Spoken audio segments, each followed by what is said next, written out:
Urusan politik dan bisnis kerap saling terkait dalam operasi militer dan berkecamuknya konflik. Dalam segmen drone misalnya, debut Bayraktar TB2 produksi Baykar Makina dari Turki, menjadi contoh yang menarik. Ketika Bayraktar TB2 diikutkan dalam banyak laga pertempuran dan mencetak kesuksesan, hal itu menjadi ajang promosi di medan perang dan berbuah manis, yakni Bayraktar TB2 laris dipesan banyak negara. Medan perang tak pelak menjadi promosi gratis untuk pemasaran alutsista. Industri dirgantara penghasil drone Iran rupanya punya kasus yang serupa tapi tidak sama dengan Turki. Seperti diketahui, Shahed 136 saat ini menjadi trending topik atas keterlibatan drone kamikaze ini dalam serbuan udara ke Ukraina. Meski tingkat keberhasilan dan akurasi Shahed 136 mengundang kontroversi, namun bila mendengar keluhan dari pihak Ukraina atas hancurnya berbagai fasilitas di kota-kota besar, menyiratkan misi yang diemban Shahed 136, terutama dalam formasi swarm drone telah mencapai tujuan.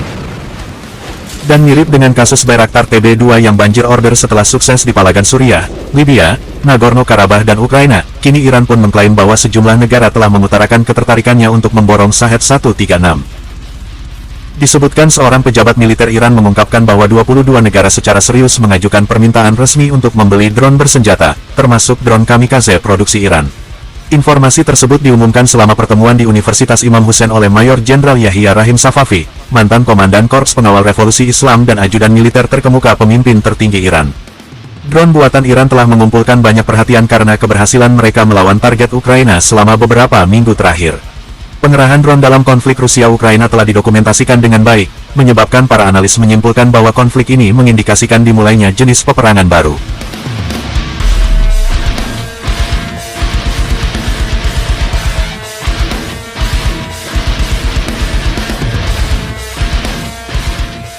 Rahim Safavi mengatakan, 22 negara meminta untuk membeli drone Iran.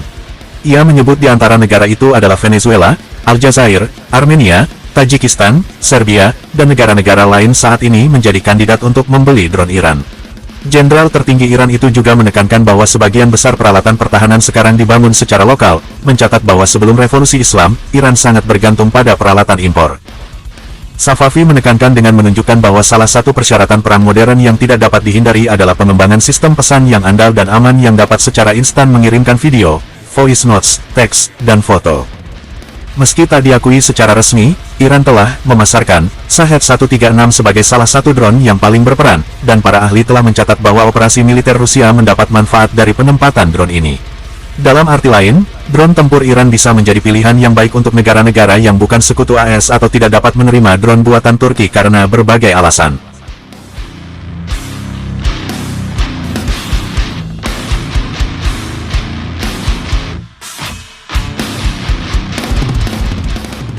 Sementara drone buatan Iran dan Turki berbeda secara signifikan, ini tidak meniadakan kemungkinan bahwa drone buatan Iran akan segera menjadi tantangan signifikan bagi drone Turki di pasar ekspor.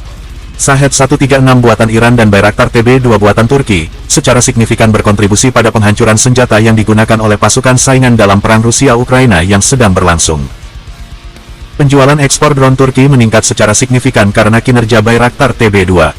Sebelumnya dilaporkan bahwa Baykar Makina telah menandatangani kontrak dengan 24 negara untuk ekspor drone Bayraktar TB2.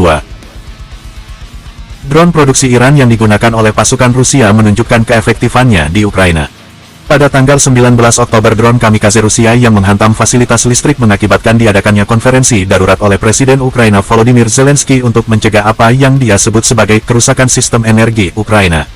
Secara keseluruhan, kebangkitan Iran sebagai produsen drone dapat mengarah ke era baru perang drone dan meningkatkan posisi Iran di sektor pertahanan dunia, memberikannya kesempatan untuk bersaing langsung dengan Turki.